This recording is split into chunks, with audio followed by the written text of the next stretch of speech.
escuchando Capital Empresa, un programa dirigido al comercio, la pequeña y mediana empresa y a los emprendedores. Capital Empresa, donde damos voz a tus necesidades.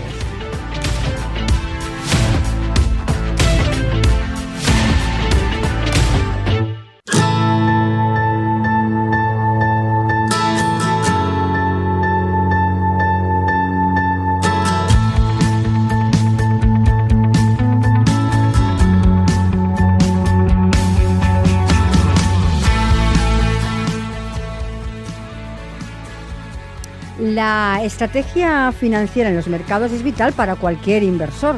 Conlleva un enfoque meticuloso en la gestión de riesgos y la maximización de ganancias. La diversificación, el análisis exhaustivo y la adaptabilidad son pilares esenciales. La estrategia financiera no es estática, sino que es un proceso continuo de ajuste y de aprendizaje. Y de todo esto hablaremos hoy con Javier Leirado. Él es experto consultor financiero, gestor de equipos para OVB All Finance España en la delegación de Madrid. Javier, buenos días y bienvenido. Buenos días, Monse. ¿Me escuchas bien? Ay, perfecto, qué bien. Menos mal. Genial. Javier, para empezar te he presentado, ¿no?, como experto consultor financiero de OVB All Finance en España. Cuéntanos un poquito para aquellos oyentes que no lo sepan, ¿qué es OVB? Vale, OVB es una consultora financiera alemana que lleva ya más de 52 años trabajando a nivel europeo, ofreciendo un asesoramiento financiero para sus clientes. Y al final yo, como consultor financiero, lo que me dedico es en sentarme con esas personas, ayudarles y estudiar su situación financiera y proponer la mejor estrategia para su persona física o para su empresa en función de lo que necesiten. Ya puede ser, como has comentado al inicio del programa, de las inversiones, como puede ser de la protección patrimonial o incluso el acceso a una vivienda a través de la financiación. Hoy, como tú bien dices, y lo hemos dicho ya al principio, vamos a hablar un poquito de inversiones. Y cuando hablamos de inversión, se nos juntan diferentes conceptos, ¿no? Bonos, acciones, algunas cositas que los inversores deben entender cuáles son las diferencias, ¿no? ¿Cuáles dirías tú que son las diferencias entre acciones, bonos y a lo mejor otros instrumentos financieros? Te digo los que más quizá nos suenan. Bueno, tenemos que diferenciar entre las dos principales patas, podríamos decir, que es donde la gente los ubica, que es la renta variable y la renta fija, que suele ser lo que más conoce todo el mundo, donde la gente asocia que la renta variable es el riesgo donde puedo perder mi dinero y donde la renta fija la gente asocia que es voy a ganar dinero sí o sí y es más segura, por así decirlo. La renta fija serían aquellos bonos y letras del Estado, es decir, que comprar deuda, por ejemplo, de un país, podemos poner el ejemplo, y la renta variable es cuando inviertes en acciones de empresas, es decir, compro una participación de una acción o una acción completa de Apple, me lo invento. ¿Vale? Decía antes lo del riesgo porque creo que son asociaciones equívocas, ya que la renta variable al final es más agresiva, es verdad, pero también puede generar más rendimiento y no tiene por qué ser siempre con mayor riesgo, cuando la renta fija tampoco tiene por qué ser aquella que siempre nos genera un rendimiento. Es más, el año pasado fue un año que nos enseñó que la renta fija también ha generado rentabilidades negativas. Incluso nos hemos encontrado situaciones donde la gente que tenía inversiones en renta fija ha perdido hasta un 15 o un 16% de rentabilidad, para que veamos que no solamente la renta fija siempre vamos a ganar, sino que va a depender de muchas circunstancias. ¿Cómo definirías el riesgo en la inversión y cómo pueden los inversores gestionarlo de manera efectiva? Que yo creo que, siempre se dice, ¿no?, que los inversores son un poco miedosos, la bolsa también es un poco miedosa a la hora de... Entonces, cuando hablamos de riesgo, siempre es lo primero quizá que pregunta. Te digo que los inversores quizá más expertos ya no se lo plantean, ¿no? Pero los que quizá empiezan a invertir o se plantean con sus ahorros hacer inversiones, supongo que sí que te deben preguntar por el riesgo como una de las primeras preguntas que te deben hacer. Claro, al final, lo has dicho tú muy bien, al final los inversores expertos ya no les preocupa, les preocupará, pero no se fijan tanto en el riesgo. Pero el problema que tenemos en España es que cuando mencionas la palabra inversión, y le estará pasando a mucha gente que esté escuchando esto, lo primero que asocian es riesgo y voy a perder dinero. Al final el riesgo es parte del proceso, pero es fundamental trabajar con él con un plazo y un objetivo. Al final el riesgo se va a mitigar siempre y cuando respetemos los objetivos que tenemos claros. Si yo sé que quiero trabajar una inversión de aquí a 15 años, el riesgo se va a disminuir muchísimo. Pero si sé que el riesgo lo voy a trabajar de aquí a un año, puede ser bastante más elevado. Y también va a hacer referencia al instrumento de inversión que utilicemos. No será lo mismo invertir en deuda pública de España, me lo invento, que Sí. el riesgo es bastante más bajo que invertir en una criptomoneda, donde el riesgo puede ser más alto. Entonces tenemos que entender también qué tipo de instrumento utilizaremos. Y al final el inversor novato, podríamos decir, o el que empieza a invertir por primera vez, se deja guiar muchas veces por las emociones y no atiende a criterios objetivos y trabaja con una estrategia de acción. ¿Qué consejos, ahora que me hablas de estrategias, qué consejos básicos darías a alguien que está empezando a invertir en el mercado financiero? Lo fundamental que, como he dicho antes, que tengas muy claro cuáles son tus objetivos y por qué estás invirtiendo. No porque esté de moda, no porque hayas escuchado que tu amigo invierte y tú también, sino que tengas muy claro por qué lo haces, que mantengas una constancia en el tiempo y que hagas una regularidad mensual. Es decir, es mucho más sencillo acostumbrarte a invertir todos los meses 50 euros que acumular de golpe 10.000 euros e invertirlos de golpe. Es un factor psicológico. Si yo no he invertido nunca y de repente voy a invertir 10.000, voy a estar todos los días mirando mi inversión a ver cómo funciona. Por lo que me voy a guiar por las emociones, que es el segundo error que solemos cometer. Si veo que la bolsa ha caído un 10% y me asusto porque no lo he hecho nunca y no entiendo por qué está pasando, voy a decir, oye, esto no es para mí, voy a rescatar el dinero y voy a consolidar una pérdida. Cuando lo más interesante será, oye, vamos a trabajar con un plazo, un objetivo y tener muy claro la cantidad que estoy haciendo. Y si no lo sabemos, no pasa nada. Siempre existen profesionales como somos nosotros que nos dedicamos a asesorar este tipo de cosas y acompañar en todo el proceso del ahorro y la inversión. Supongo que cuando das esos consejos, ¿no?, a la hora de invertir, importante también es decir lo que comentábamos del riesgo, ¿no? Es decir, que la palabra riesgo y el riesgo está, siempre está presente en una inversión, sea más o menos segura, de un bien más o menos estable, pero la palabra riesgo siempre tenemos que tener asumido cuando invertimos que puede aparecer en cualquier momento alguna pérdida, ¿no?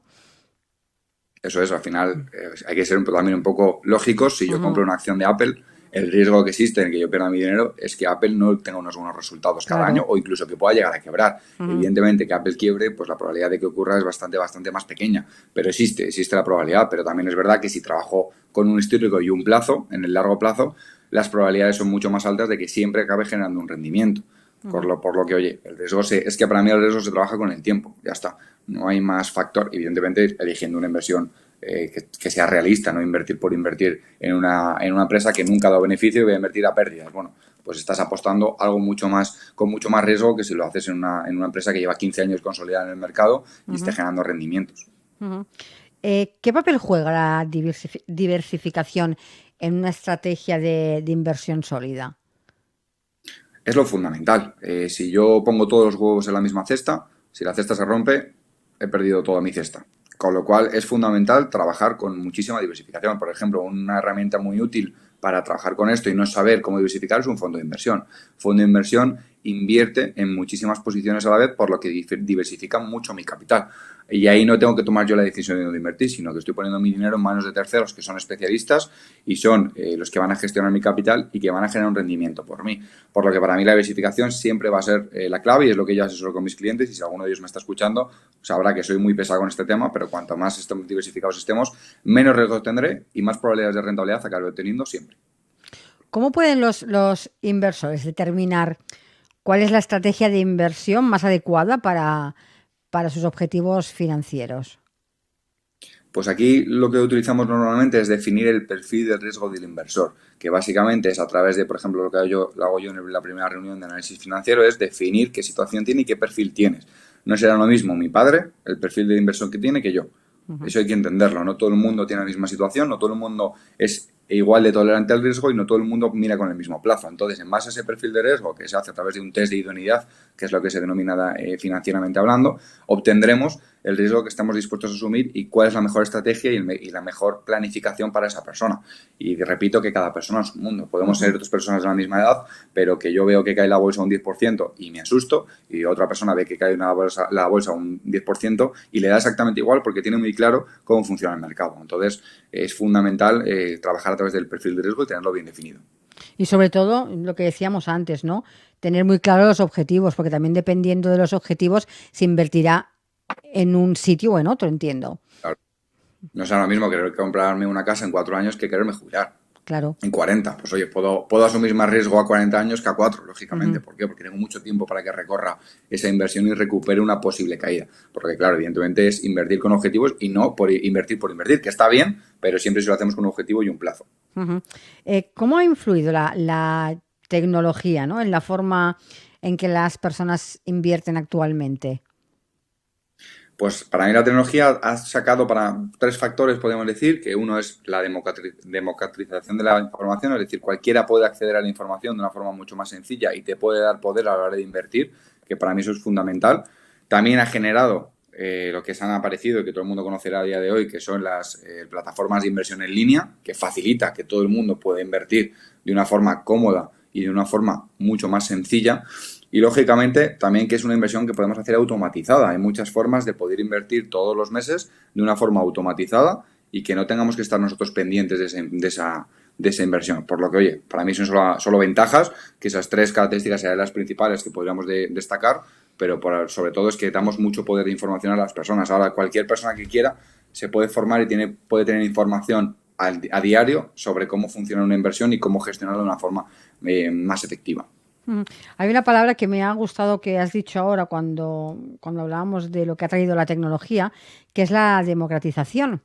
Antes o siempre ha habido ese mito de que para invertir se necesitaba tener un gran capital. Y ahora con la llegada de la tecnología nos hemos dado cuenta que desde cifras muy pequeñas, te hablo como, no sé, 50, 100 euros, cualquier pequeño inversor puede empezar a hacer sus pequeñas inversiones, como tú decías, de forma automatizada, en plataformas en línea, sin necesidad de un gran capital, pero pueden empezar a aprender cómo se invierte y cómo se juega, ¿no?, en este mercado. Eso me parece muy importante. Claro, antes estaba la famosa frase de que solamente los gigantes de Wall Street son los que ganaban dinero y los Exacto. que podían acceder, y eso ya no es así. O sea, al final cualquier persona con 50 euros al mes puede invertir en las 500 mejores empresas de Estados Unidos. Y estamos hablando del índice más importante en la historia de la economía, con lo cual ya no tenemos excusa para no invertir y no tenemos excusa para no estar informados y no entender por qué ocurre. Otra cosa es que no me interese o no lo entienda tan fácilmente y quiera ponerme en las manos de un profesional, que para mí es lo fundamental, también te digo. Pero, oye, con 50 euros todo el mundo, entre comillas, que quiera ponerse a invertir, puede empezar a hacerlo con 50 euros sin ningún tipo de esfuerzo muy, muy, muy grande. Bueno, esto también ayuda, esta llegada de las tecnologías también nos ayuda en esa, tan deseada, ¿no?, formación, en mejorar nuestra formación financiera. Si a más gente le llega la posibilidad de invertir, de entrar en estas plataformas, uno también se preocupa más de a ver qué hago con mi dinero. Ahora puedo invertir una pequeña cantidad, ¿dónde va? Es decir, poco a poco vamos cambiando un poquito los hábitos, que eso también es importante.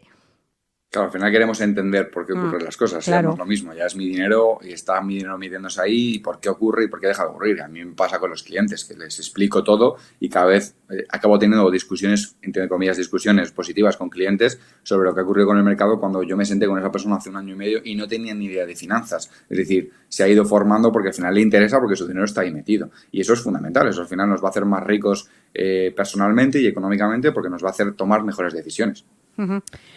¿Cuál es tu opinión sobre la influencia de los factores de los que vamos a hablar mucho últimamente, ¿no?, los macroeconómicos, como las políticas de los gobiernos, los eventos que suceden a nivel global, digo, conflictos, etcétera? ¿Cómo influye todo esto en los mercados financieros? Pues ahora habrá que diferenciar mucho de dónde estemos invirtiendo y, por ejemplo, no es lo mismo que yo invierta en España, en IBEX 35 y ocurra algo en Estados Unidos, que yo invierta en Estados Unidos y ocurra algo como lo de Ucrania. Que quieras que no, al final sí que va a estar mucho más relacionado. Lógicamente, cualquier cosa negativa, cualquier política gubernamental negativa, cualquier acción macroeconómica a nivel mundial negativa o positiva, van a afectar a la inversión. Pero por eso hablo mucho del plazo. Si ocurre hoy, en 10 años va a ser solamente una caída en un gráfico muy grande. Y es un momento de oportunidad de mercado, aunque suene feo decirlo, cuando vino el COVID, aquel inversor que fue inteligente e invirtió su capital con una caída de más de un 30%, estás comprando de rebajas al final. ¿Por qué? Porque Claro. estás comprando cuando la acción de Apple, vamos a poner el mismo ejemplo, ha caído un 30%. Y tú sabes que esa acción vale un 30% más, por lo que, oye, estás invirtiendo sabiendo que con el tiempo vas a recuperar. Pero claro, aquí viene el factor de aprender a trabajar las emociones, que es lo más complicado, y no dejarte llevar por el pánico cuando todo el mundo está vendiendo y rescatando su capital, no hacerlo tú. Entonces, afectar las políticas, claro que afectan, pero si las trabajamos a plazo, no tienen por qué ser una oportunidad más en el mercado de la inversión, que yo es como lo veo así y se lo traslado así a mis clientes. ¿Cuáles serían los errores más comunes, que cometen los inversores principiantes y cómo se podrían evitar? Los errores más comunes, uno, invertir por invertir. Se ha puesto de moda invertir en criptomonedas y voy a invertir en criptomonedas, pongo el ejemplo porque es la tecnología más moderna. Y dos, guiarte por las emociones, que es que lo digo siempre, al final, cuando la economía sube, soy el que invierte porque está de moda y es guay y voy a ganar rentabilidad, pero cuando la economía cae voy a sacar el dinero porque si no todo el mundo pierde y no es interesante. Y no, al final, el no tener una estrategia de acción y una estrategia razonada y una estrategia por encima de la mesa sobre cómo voy a invertir, cuánto lo voy a hacer y durante cuánto tiempo, no tiene ningún tipo de sentido empezar a invertir. Es como jugar a la lotería, compro un boleto de la lotería y a ver qué pasa. Es probabilidad pura y dura. Pero si luego con una estrategia los riesgos se disminuyen mucho y la probabilidad de generar un rendimiento es muchísimo más alto, que al final a plazo siempre se acaba consiguiendo. Ahora que me hablas de las criptomonedas, ¿de qué manera han influido, ¿no? Quizá la mala praxis que ha habido con este tema a la hora de posibles inversiones. Es decir, hemos oído muchas veces, ¿no?, de gente que ha invertido en criptos que quizá no ha estado bien asesorado o bien informado y bueno, y se ha perdido dinero, ¿no? Y todo esto ha influido a que a la hora de invertir vayamos con muchísimo cuidado, ¿no? ¿De qué manera negativa ha influido todo esto? A ver, es que las criptomonedas nacen con una tecnología libre de controles del Estado, libres del control de políticas gubernamentales, que es una tecnología brutal, el blockchain la que está detrás, y me parece que tiene un desarrollo increíble, pero creo que le falta mucho tiempo para que sea correcta. Y el problema está que la gente se ha aprovechado negativamente sobre estas cosas. ¿Cuántas personas hemos escuchado que le han estafado su dinero por haber invertido en criptomonedas? ¿Qué problema tiene esto? Que al final, a no estar respaldado por pues la pescadilla que se muerde la cola, podemos decir, a no estar respaldado por una entidad a nivel europeo, a nivel España o a nivel cualquier país, no tenemos dónde reclamar. Es decir, si a día de hoy yo hago una inversión a través de una empresa X y pasa cualquier cosa y me estafan, yo puedo reclamar porque está respaldado. A nivel de las criptomonedas no. Y ha generado mucho más daño en aquellos inversores que no lo han hecho nunca, han invertido en las criptomonedas porque, pues eso, te los han pintado como que vas a ganar dinero sí o sí, cuando solamente salen los casos de éxito. En las noticias no vas a ver, o claro, los típicos anuncios, no vas a ver aquellos que han perdido todo su dinero porque lo han metido ahí, que yo he visto muchos clientes que han perdido 80, 100, 150.000 euros porque han sido estafados, y solamente vemos los que han ganado dinero. Pero no significa que sea una mala inversión, todo lo contrario, al final ha habido mucha gente que ha ganado dinero, pero lo ha hecho de una forma correcta. Pero, repito, eso va en función del perfil de riesgo que tú tengas. Si una persona que tiene 60 años no ha invertido nunca y se va a querer poner a invertir en una criptomoneda y le da pánico, pues no es el mejor instrumento para hacerlo. A lo mejor es mucho mejor trabajar con un depósito o una renta fija, que tenemos riesgo, pero es mucho menor. Bueno, además entiendo que las inversiones lo tenemos que tomar como todo lo que hacemos, ¿no? Una cosa que no sea satisfactoria y que no estés en continuo sufrimiento cuando lo hagas, porque si no es que vale más ya ni empezar, ¿no? Lo que decías una tú. Frase que les digo yo. Que les digo yo siempre es, esto no está hecho para generarte problemas, sino para quitarte problemas. Claro, es que si tienes que estar continuamente sufriendo, viendo si sube, si baja, si pierdo, si no, es mejor casi ni empezar, porque el estrés que te crea no creo que valga la pena, ¿no? Cuando uno invierte ya tiene que hacer como una cosa para aprender, para mejorar, porque tiene un objetivo claro y lo quiere cumplir, pero de una manera, entiendo que tranquila y planificada. Eso es. Al final, si vas a estar sufriendo, no tiene ningún tipo de sentido porque lo vas a pasar mal.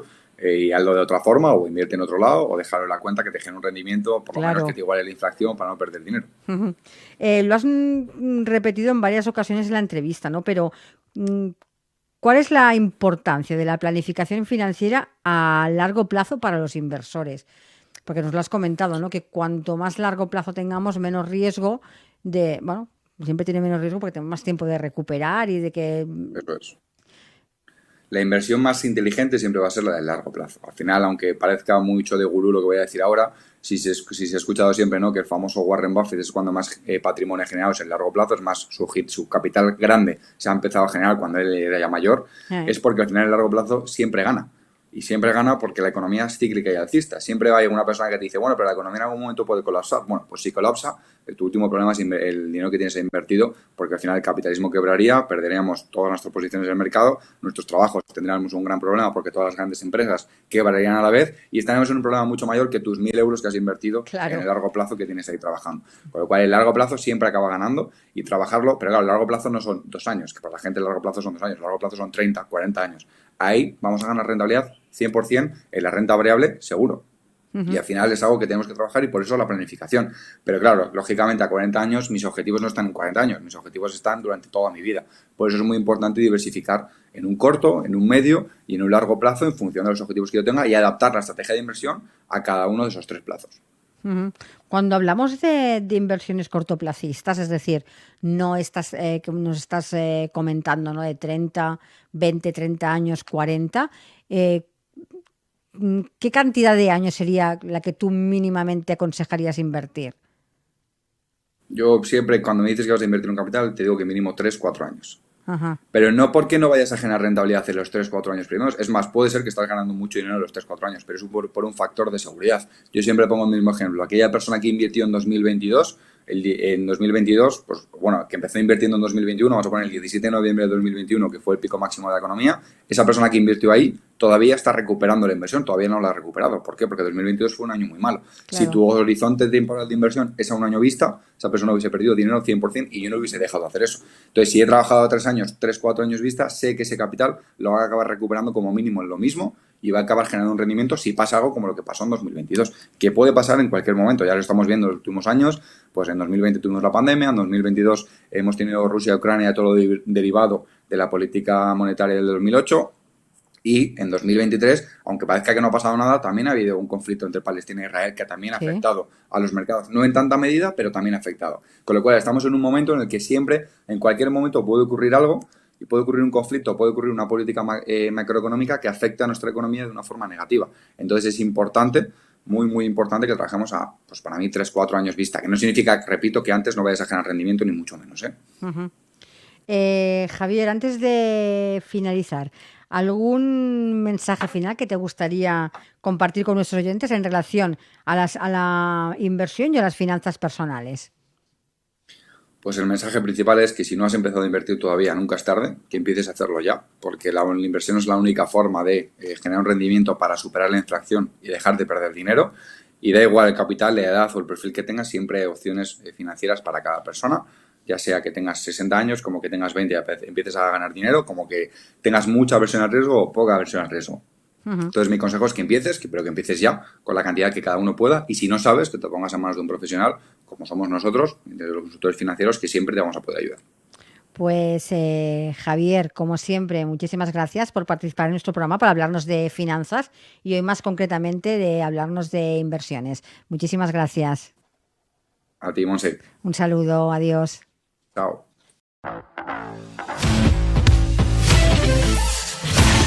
Estás escuchando Capital Empresa, un programa dirigido al comercio, la pequeña y mediana empresa y a los emprendedores. Capital Empresa, donde damos voz a tus necesidades.